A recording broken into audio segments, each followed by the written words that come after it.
Marhaba, from far away, we came from many countries of the world to this place, the second Global Peace Workshop. I am here in the center of Kayakoy to feel, learn, and see how can peace agreements affect people. Behind me is a church which is built in the 17th century, and that way goes to the Dead Sea. A few minutes in Kayakoy roads can send you to the past, to that period of time when people from different religions and backgrounds lived together in peace.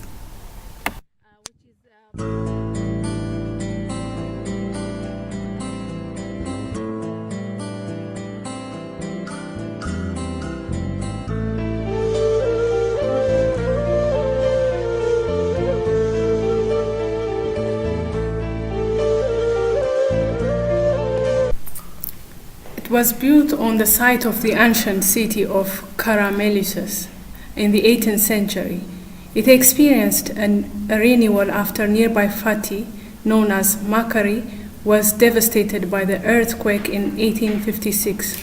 And after the Greco-Turkish War, Kayakoy was largely abandoned after a population exchange agreement was signed by the Turkish and the Greek government.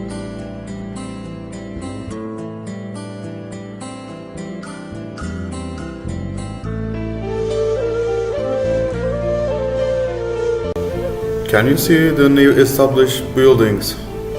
Did they make it that way to respect their heritage of Kayakoy?